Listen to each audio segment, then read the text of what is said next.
Generation X Paranormal.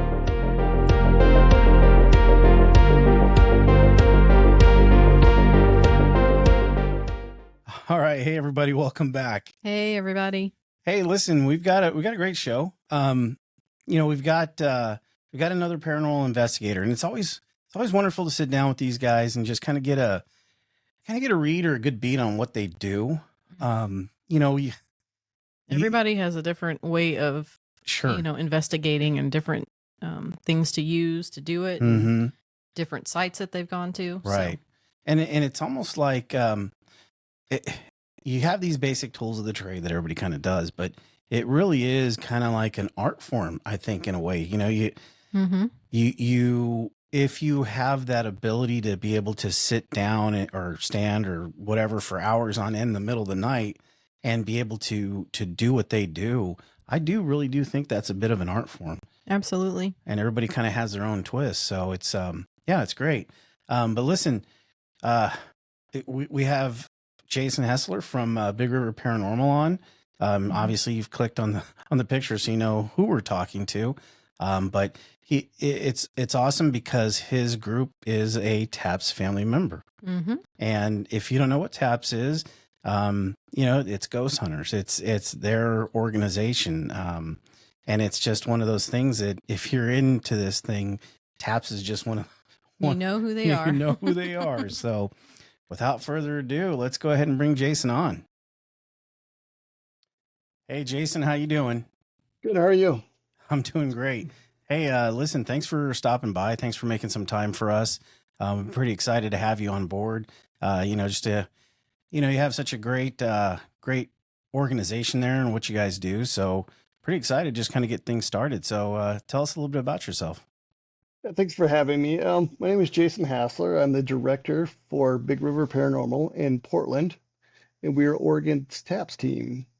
What does it mean to be like a TAPS family team member? Right. Okay, so TAPS family, what that is from the Ghost Hunters TV show. They couldn't obviously get to every response that they were getting from all over the world, actually. So they created little teams we have teams in most states and, like other countries like London, that kind of stuff has a team, I believe, and just different places around the world as well. Right. So if the show gets if they get a case and it's in our area, they send it to us to deal with. Okay. So that's kind of how we get some of our cases, but not a lot. Do you guys ever get a chance to work with them like directly, or is it just kind of like handed a case and you go from there? Not often. We do have there is TAPS family reunions and stuff where we get to go and meet with them and that kind of stuff and hang out for a weekend or whatever. They do certain haunted locations and I was supposed to do that, but in 2001, but COVID happened. So Right. Yeah, there was that, wasn't there? The old COVID thing screws everything up for everyone. I tell you. It sure did. Yeah, us too. So on that, I mean, how did you become interested in ghost or paranormal investigation? Was it something you started aside, on your own, or was it something that you kind of started with the organization? Yeah, I mean, I've always been a person that questions everything. So growing up, going to church and stuff with my grandmother, I always was like, I don't believe this. Yeah. This is crazy. So I've always tried to find answers for myself on the afterlife and what happens when you die. And so, I had some experiences as a child with which I thought as a child, this must just be my imagination kind of thing. But, I've spoke to family members and my brother and stuff, and he saw the same kind of things when we were kids. So kind of that cooperation. Yeah. I think it's kind of how a lot of us, I think, kind of get into this, is that I know for myself, I was pretty skeptical as well. But one thing after another, and then you start seeing things, and then the people that are with you see the same thing. And then you start going, well, there's got to be a little bit more meat on the bone than what we see, because it's just too much out there that, that everybody sees either at the same time or at some point, they all can corroborate at least some kind of experience. Mm-hmm. Yeah. So I know the name of your is Big River Paranormal, correct? Yes. And you're based out of several different states, aren't you? Well, see, we have a team in Idaho, two teams in Idaho, one's in Boise, and I think the other's in North Idaho. And then we have our team in Portland, which we cover like Southwest Washington and all of Oregon. Oh, Okay. okay. Yeah. Okay. Yeah. So how many members are in your actual team? Let me think here. We just had some added. I think we have 11 or 12. Oh wow, so that's a pretty good sized team. Yeah. But then again, you do cover, I would imagine trade off here and here and there if Yeah. everybody can't make it. Yeah. and especially It works out pretty good because, like, not everybody is available all the time. So, right. it works out pretty good that, people can make it when they can, and they can, it's always good. Sure, and I would imagine you guys have obviously nobody has this as a permanent job unless you're somewhere you got like Discovery Channel knocking down your door or something. But That would be nice, but no, right, yeah. Which We all it have would day be. jobs for sure, yeah. In fact, Yeah. somebody asked me one day, they were like, why do you guys always investigate at night? And I was like, because we have day jobs. That's right. That's right. It'd be nice to go out and investigate when the sun's still out, but you got to pay the Yeah. bills. So, Right. Well, I even remember, like, since we're talking about taps, Jason and Grant started Yeah. out, weren't they, like the Plumbers, plumbers, right? weren't they? Yeah, they were plumbers, Yeah, in the beginning. roto-rooter, I think Yeah. it was. Yeah. That- I mean, yes, they were. obviously, we were huge fans, still are From the beginning, From the yeah. beginning, and I think that's kind of when we first started noticing a few things. It was kind of one of those where it just hit kind of a stride when everybody, I think, was kind of looking for some answers. So it was definitely a great show. But it's awesome that you have that connection with them. So that's Yeah, pretty cool. it is pretty cool. I actually got to meet him, what was it, last year? He came out to Oregon for an event, so I went over and got to talk to him a little bit. So Jason, And that anyway. was Jason. Yeah. Yeah. Cool. Yeah, they had such a great dynamic. There were a lot of guys that were on there before that were just kind of wild, but yeah, it's a good show. Mm-hmm. But aside from that, so being a TAPS family member, and you do cases through them, do you kind of explain to me, if you have a second, how does Big River Paranormal get cases? Like, how does that happen? Do you reach out to people? Do people reach out to you, or is it just through TAPS? How does that work? Yeah, so we'll get some cases through TAPS, and then I'm the case manager for our team as well. So Mhm. I will go around to places that I've heard of rumored activity and talk to them about getting in, that kind of thing. And then we have people contact us, just find us on Facebook or online and that kind of thing for residential type stuff. We don't ever approach a residential, like we don't knock on somebody's door and be like, hey, I Yeah. think your house is haunted. Can we come in? That'd be a tough sell, wouldn't it? Well, maybe. I mean, like some people would be like, yeah, but like, you don't want to scare people. I think the goal is to actually make people feel comfortable, not scare them. Yeah, and I'm originally from the West Coast. We're in the Midwest now, but I've been up the Pacific Northwest a few times, and it's such a beautiful area. And then, but when it's raining, you definitely feel that, like, Yeah. that sort of, you get that landscape and that feeling of, if something was haunted, it'd make it pretty spooky. Yeah, we only Yeah. get that for about 2 weeks. Yeah, yeah, Here for fall, we get it for 2 Yeah. to 3 weeks, and then it's winter. yeah. It just started to rain here last week or earlier this week, and I think we'll probably be rain for maybe till July. Yeah. Yeah. Well. Yeah, I was actually in Bremerton. I was in the military for a while, and I was there for 3 months. And I think it was sunny for about a week, maybe. Yeah. But that's okay. It was a good time. But anyway, so you're in Portland, right? Is that where you're located at? I live in Vancouver, Washington, which is right across the bridge from Oh, yeah. Portland. Oh, Yeah, that's not too far. Yeah, I'm kind of familiar with that area. So I have to ask, because it's always been one of those things that I found so fascinating, is the Shanghai tunnels. Did you guys do any kind of investigation down there at all? I actually haven't. Okay. And the reason is I don't really like to go on investigations that are public investigations where you have to pay to go in. Because Gotcha. it's, the chances of actually having fun. Or I mean, if it's entertainment, yes, but as Right. far as like finding anything paranormal, you're not going to with a bunch of people because you always have that one drunk guy that shows up too. Mm-hmm. I've seen him.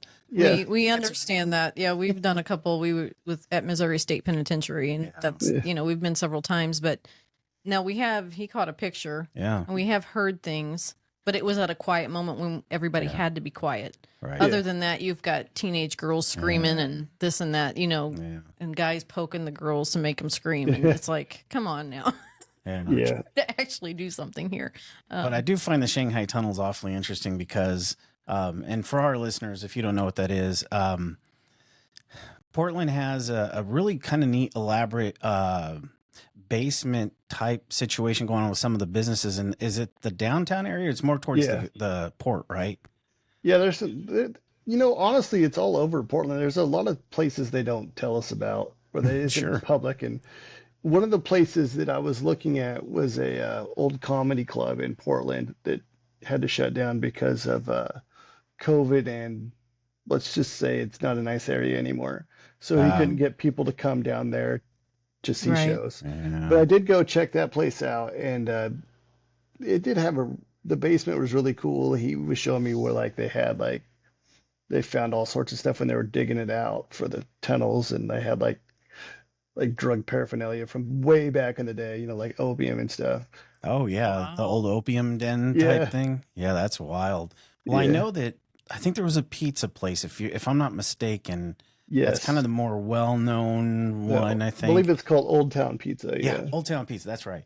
And I hear that that's pretty active down there because of I guess there was so being Shanghaied, which I mean it's pretty awful to say because it's very it's very So, racist in a yeah, way, it's but sort of racist. Yeah. yeah, it's just I hate that.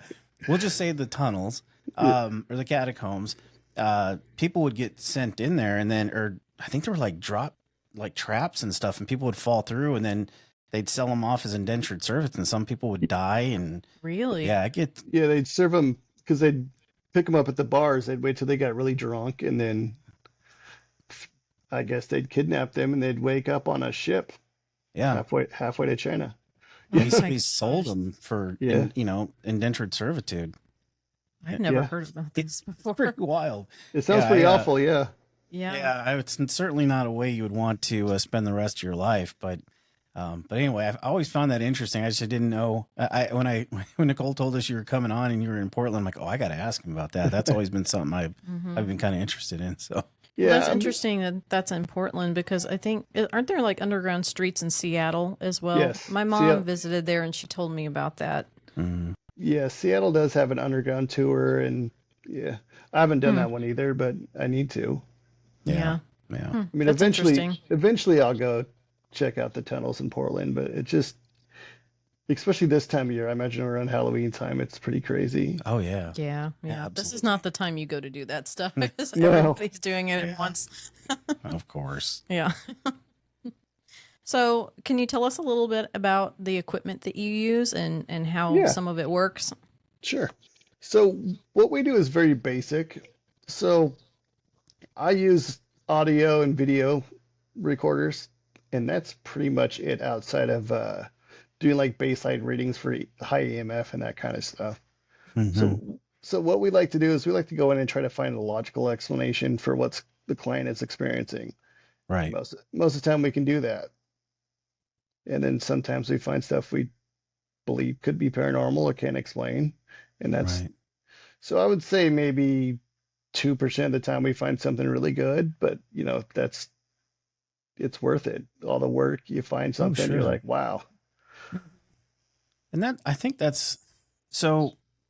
And I would imagine that's the case with because having watched the show with ghost hunters and stuff, but I would imagine that kind of rings true for a lot of their TAPS families. That not only do Hmm. you do the investigation, but you offer some kind of help of some sort. You just Yeah. don't, yeah.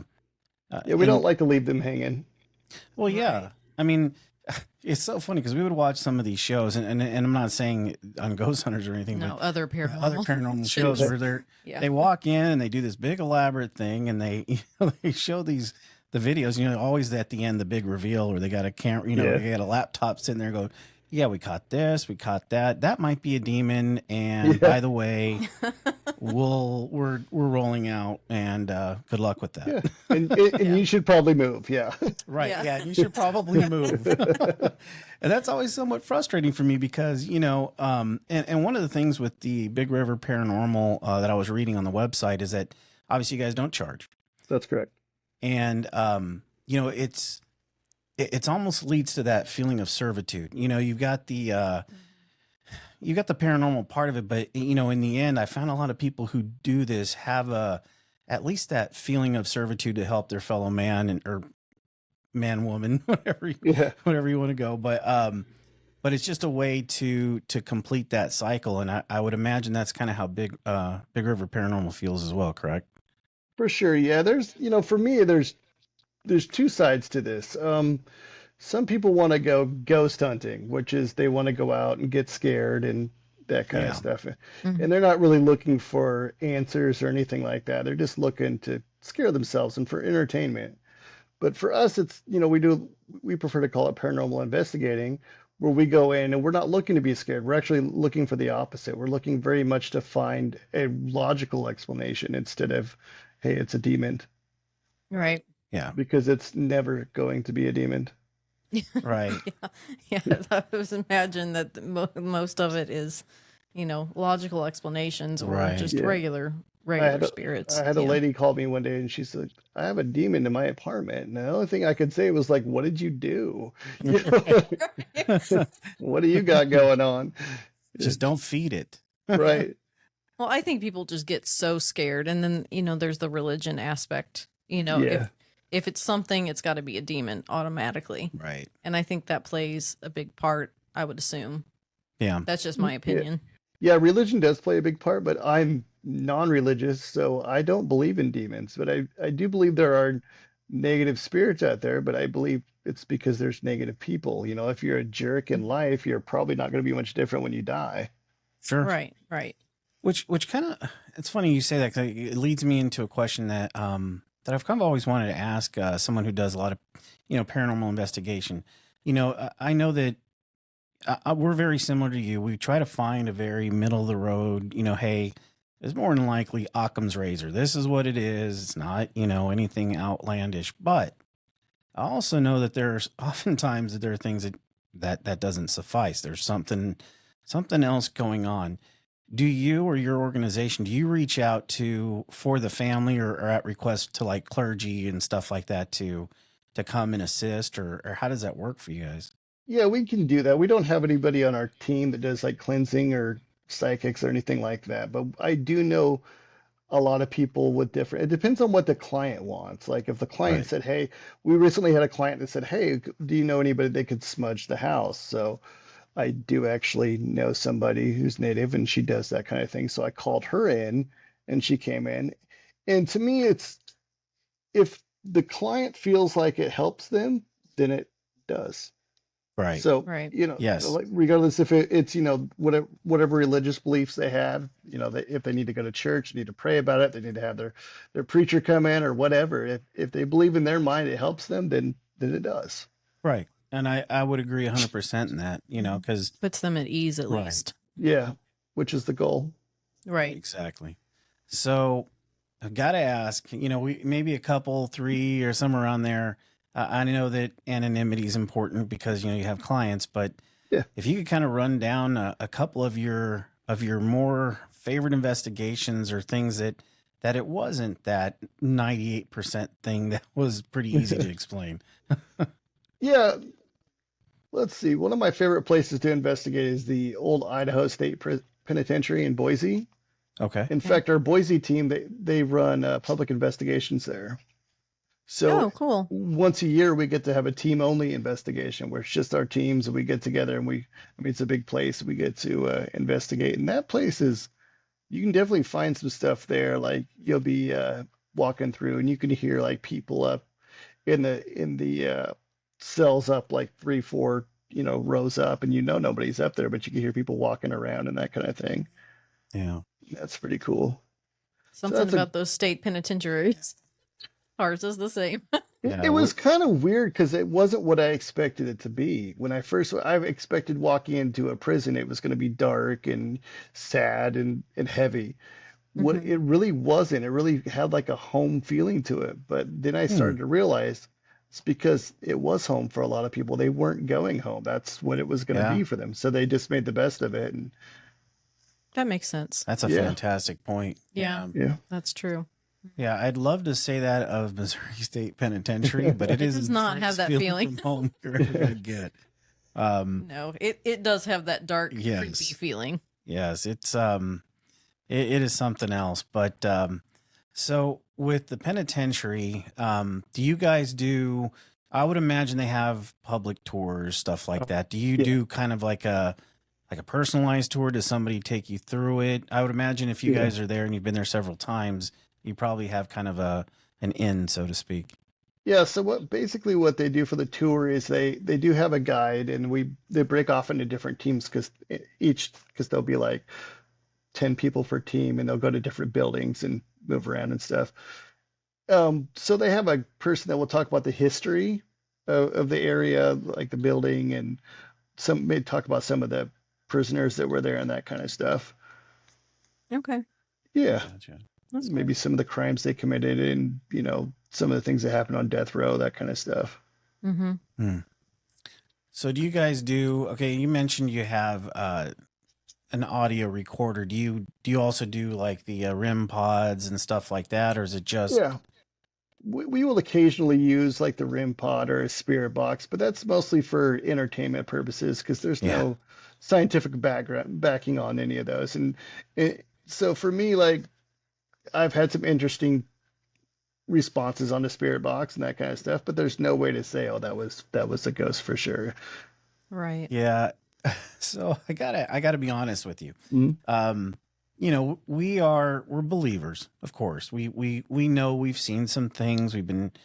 I myself have caught things. Nicole's caught things, and Mm-hmm. we like to think that we keep things pretty low key for the most part. But this geoport thing, and I don't know if you're familiar with with what that is, but I guess it cycles through a bunch of different words or just kind of like a verbal salad of things, and then every Yeah. once in a while it'll pipe in the name which or a word which I never hear, by the way, but they somehow pull it out of there.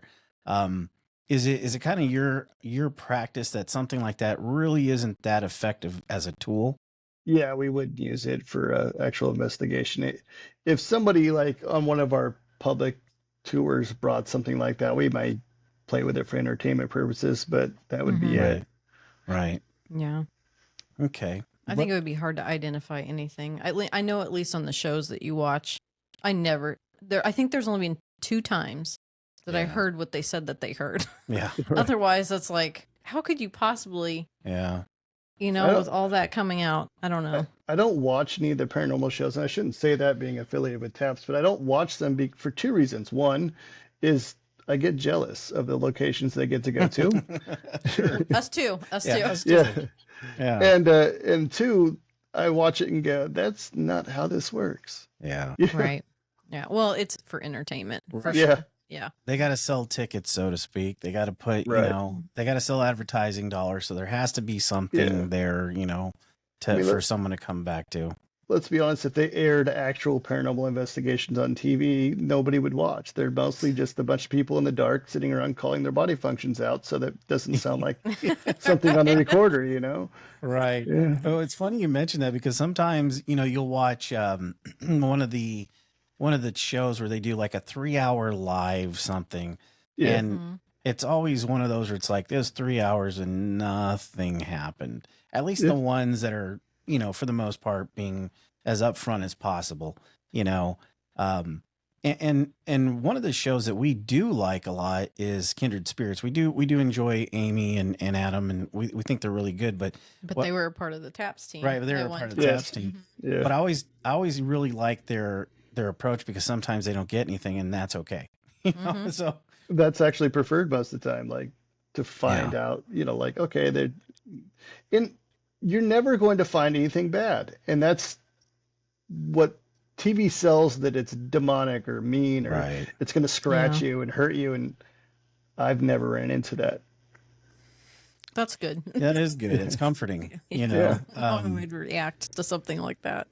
Do you find in the cases where there is that question of not 100% sure what's going on, do you find it more residual or do you find it more more intelligent? You know, I've run into more intelligent type hauntings where like through like EVPs and that kind of stuff. Mm-hmm. Yeah, we've gotten some pretty good EVPs. I don't know if you were able to check out the website or any of our EVPs on there, but we've got some pretty good Oh, really? I'll stuff have on to it. Yeah, go we'll back have to and make look. sure. I didn't know that was on there. Yeah, I didn't either. I must have missed that. Yeah, Um, there's a section that says investigations, and then you can pick from Portland or Boise and all that. The other Okay. teams. Oh, cool. Yeah. Well, speaking of the website, could you give us a little bit of an idea of what can't talk today, Big River Paranormal, kind of how it was started, a little bit of the history, and you know, you mentioned Boise, and you mentioned Portland, obviously where you're at, but can you give us kind of a rundown of what the organization is like, and Yeah, know? it's had several different names. It's recently like within I would say Big River's been the name for about 7 years.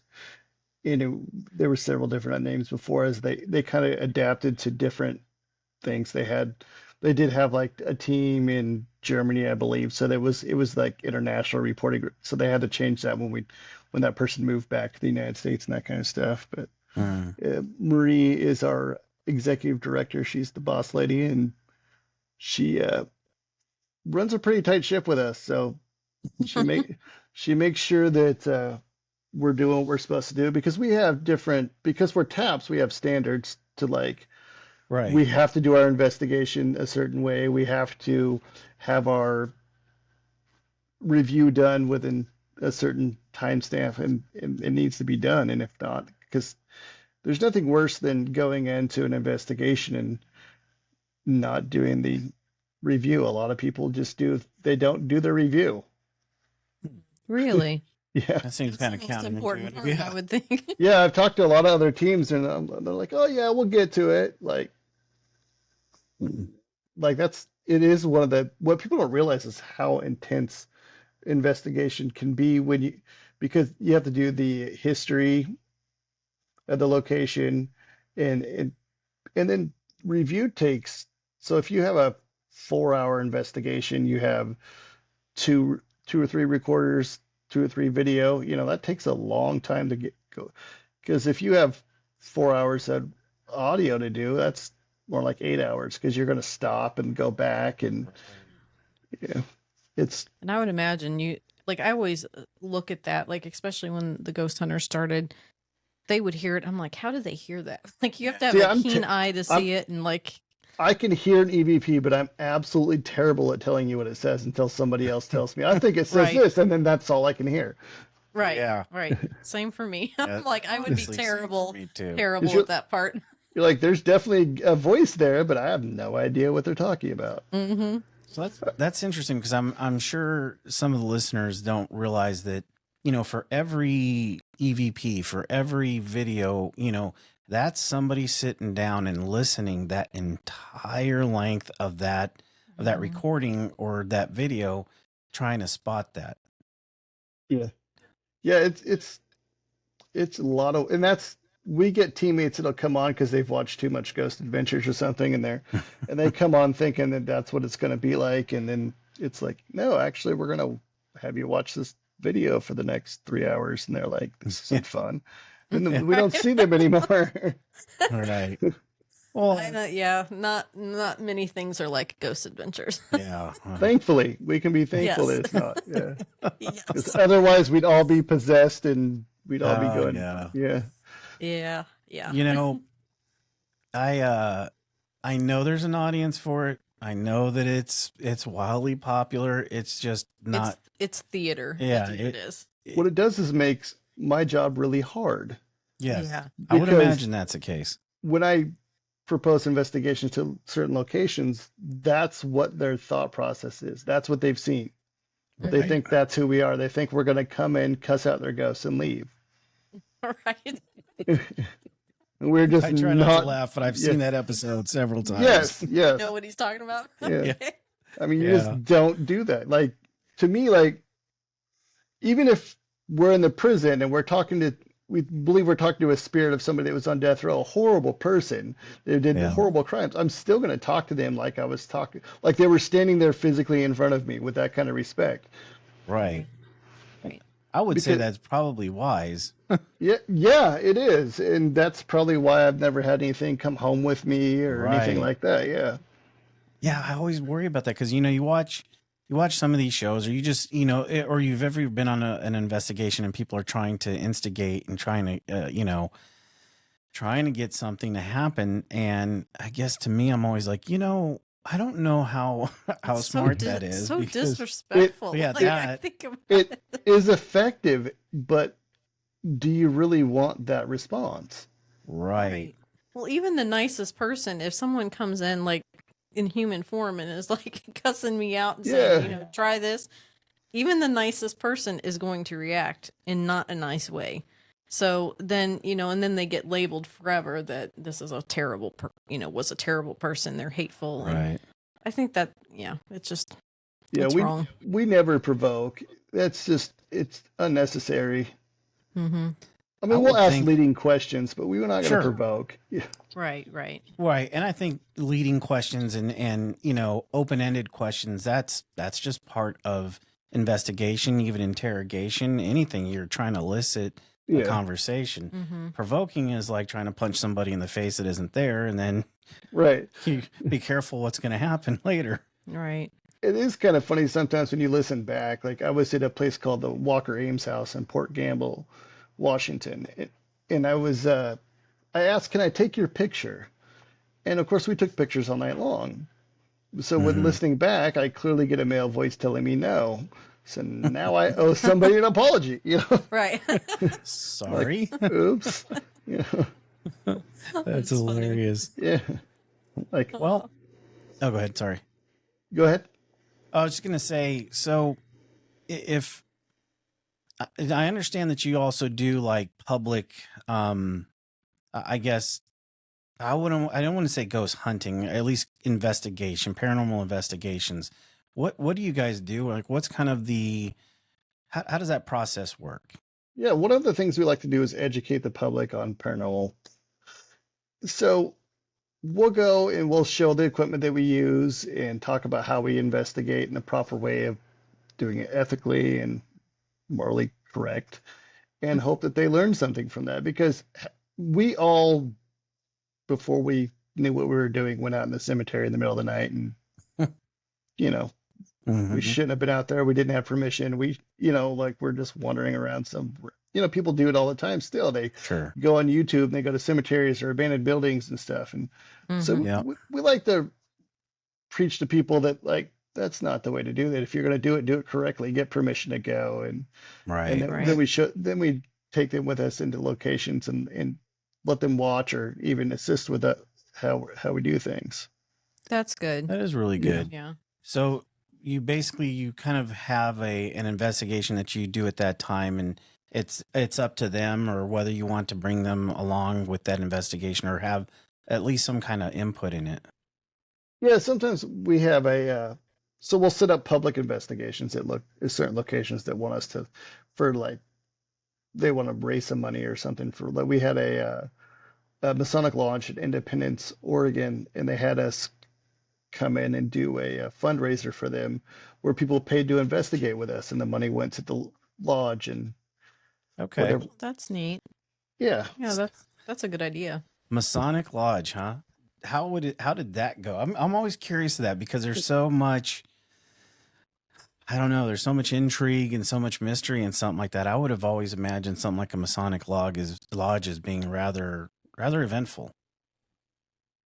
That one specifically isn't super eventful. It's a cool location. It's a very awesome building, and there's definitely spirits there, but I don't think they like to communicate that much. I think they're just kind of like, guys, leave us alone. Yeah. Still living in secrecy. Yeah, Yeah. I think that might really truly like, what are you guys doing in our space? That Right. Right. That makes sense. especially like, back in the day, they probably didn't have women in there much when they're doing in their ceremony rooms and that kind of stuff. And Right. I'm like, there's two guys on our team. Everybody else is female. So like Oh, that's true. Yeah. I mean, That would make a that difference. certainly would make a difference. and that is something that you have to think about on investigations. And a good friend of mine, William Becker, he's a local psychic. I get to pick his brain quite a bit. And one of the things he took me to a place called the Ermitinger House in Oregon City. And I don't know if you've heard the story about how the city of Portland got its name, but there was a guy No. from Boston and a guy from Portland, Maine, and Oh, they each wanted to name the city after their city. So they flipped a coin, and that's how Portland got the name. I Really? did not know By that. And the that, flip of a coin. yeah. Yeah. So that the Ermitinger House is supposed to be where that actually happened. Okay. Oh, cool. So we were there one day, and he was giving me a tour of the place and showing me around and telling me about the spirits there and whatnot. And he told me that here I show up in a baseball hat, and he's like, people from that era wouldn't talk to you if you walked in their house wearing a hat. Oh, yeah. He's right. Good point. And Custom. people wouldn't talk to you if you walked in and used their first name back then either. Everybody was true. Mr. and Mrs. by their last name. And so it's those kind of things you have to think about when you're doing investigations as well. Like who are Yeah. you trying to talk to, and what would Right. be the cultural things that would be appropriate to make them comfortable in that with actually That makes communicating total with sense. you. Yeah. Yeah. I mean, that absolutely makes sense. I wouldn't imagine that, especially like if you watch a lot of people going to like the Borden house or something Yeah. like that. It's Mhm. very Victorian age. So you wouldn't go in there, like, yo, what's up? Yeah. Trying to elicit a response because, Yeah, they'd be I like, gotta what's wrong with these people? yeah, right. And if you do that with Lizzie Borden, she may just very well tell you what's up. Yeah. That's not very good. Maybe you don't want to know what's up. Yeah, Yeah. maybe you don't. So, That's funny. being in the Pacific Northwest with the weather and kind of the geographical mountains and regions of that nature, do you find that impacts at least activity in any way, shape, or form? Because you always hear about, weather and lightning and things like that. Sometimes kind of, maybe not provoking, but at least giving energy to things that need it. No, I don't know that I've experienced that myself, but the thought process is that, like electrical sort of like lightning and that kind of stuff they could draw energy from that and be more able to communicate. But that just like lots of times you'll go into a location with fresh batteries in your recorder and then all of a sudden it's dead. Hmm. Yeah. Yeah. That seems to be pretty widespread. You see that a lot in It does investigations happen a and lot, which yeah, means and either my investigator that lied to me about changing the batteries or, Yeah. well, I do remember I remember some things from college, not a ton, but the one thing I remember, and I believe it was in physics when they said that Earth always has the same amount of energy no matter what. Nothing gets added, nothing gets taken away. It's always the same amount. And I always find it interesting because a lot of skeptical people will say, well, they'll kind of give me that as a hard stop. Well, there's no way there could be an entity because how could they have the energy? And then you're like, okay, well, explain the fact. And, you get an entire crew of people go in with fresh batteries yeah. and they're all drained within a 15-minute window when it should have been, hours of battery life. Yeah. And I would say that happens a lot, not just like every once in a while. I mean, that happens probably every other investigation. Right. Really? Wow. Same with like light bulbs. I know that Yeah. a few of the places that we've been to, Well, yeah. Our own experiences. our own experiences, Yeah. where you'd flip on a light bulb and then it'd shatter in a million pieces. Because I've always taken that as it's kind of taking that energy and that charge to manifest. Yeah. And there are people who will be like, hey, you can take my energy. And I mean, you see that on some of the shows. And I don't ever Mhm. recommend doing that because I don't know what the repercussions of that are. Right. You never Yeah. offer yourself up. Well, I mean, That could be I mean, really bad. yeah. I do have team members that'll be like, hey, you can touch me or touch my hair. You can't hurt me Sure. or whatever. We were Right. in a place called the Starry Night Inn in Seaside, Oregon. My daughter and I, who's my assistant director, we were actually doing a public investigation. People paid to stay there. and they would to investigate with us. And we're all sitting downstairs, and Mariah, my daughter, she says, "Feel free to mess with the people in room 4 tonight," which was the room we were staying in. I was like, "Hey, speak for yourself." Right. I don't think I So, signed up for this one. yeah. So a little while later, she went up to use the restroom, and I'm like, "Where did she go?" Like, she's been up there quite a while. And all of a sudden, my phone goes off, and she says, "Could you come let me out of the bathroom?" Well, the door of the bathroom in that room is slides open instead of opening like a normal door. It's a sliding door. Okay. Mm. So she'd gone in there after saying that, used the restroom, and then something had slid a chair behind that door so it would not open. Oh, wow. And nobody was Wow. upstairs. Yeah. So we're like, wow, this is really awesome. And the guests Yeah. were Yeah. like, I think it's time for bed. You know, Right. we're like, wait a minute, this is just getting started. This is the fun part. This, like a lot of people don't Right. realize Yeah. that's exactly what we're looking for. Yeah. The hair on your neck standing up, it stands up, but that's what you're right. That's why you paid the ticket. That's what you came in to see. Yeah. That's a significant one. Yeah, that's pretty Yeah, wild. it was pretty cool. Yeah, and we still joke about it all the time. Every time we go to a place, I'm like, you can offer yourself up, but not me. Right. But it's also because I wear a hat quite often, and I'll be doing review, and I'll hear her always if I'm in a different room telling, hey, why don't you go in there and knock that guy's hat off in the other room? Like, wait a minute. Has it ever happened? It hasn't, unfortunately. I'm waiting for Oh. One day. Yeah, One one day. day. it. You're like, where'd my hat go? Yeah. That's funny. So what are you up to late? Like, what are you guys? What's in store for Big River Paranormal? Well, Halloween is coming, so we are very busy right now. Yeah. Let's see. Well, Mariah gets married on Sunday. And then after that, life gets kind of crazy for us. So on let's see, the 14th, we have an investigation in Woodland, Washington with the Reflector, which is the like North Vancouver, North Clark County newspaper. They called me and they wanted to do an investigation just to write a story about it with us for Halloween. It's cool. Yeah. And then on the 21st, we're going to Oregon State University in Corvallis to investigate some of their haunted areas. And then on the 28th, we're going to do the reveal there for a big presentation with about 300 students, I guess. So that should be pretty that's fun. neat. That's Yeah. really cool. Yeah. That's awesome. Yeah, I got to admit, when I hear you say Oregon State University, I'm not going to lie. I'm from Tucson, Arizona, so I'm an Arizona Wildcat fan. It just kind of hurts my heart a little bit, but they're great. They're good. It's a good place there. So. Yeah, we're down to the Pac-2 now, so Oh, I know. well, That sounds like a a whole whole- other day. Yeah, right. Well, And you have a podcast yourself, don't you? I do, and it's coming to radio soon in the Vancouver area on KXRW. It's called Hassling the Paranormal. oh, that's a cool play. I Yeah. like that. Yeah. That's really neat. Yeah, my friend came up with that. Really. Because That's I was awesome. trying to think of a name, and he came up with it, and then I couldn't think of anything better, so that's what we Oh, yeah. went with. Play on words. Ours Yeah. was pretty easy. Generation X, because that is just what the heck we are. There's no hiding that one. But well, listen, thanks for carving out some time. We had a great time. No I hope problem. you did. Yeah, for sure. You know, we look forward to speaking to you again, and best of luck to you and to the Taps family. And you know, if we don't speak again before Christmas or any of the holidays, have a good holiday season. And you're up for the busy season with Halloween, so you guys have a good one on that one. Yeah, I'm about to catch up on the sleep this weekend.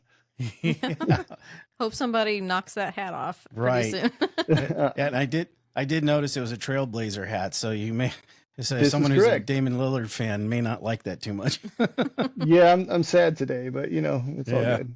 I know.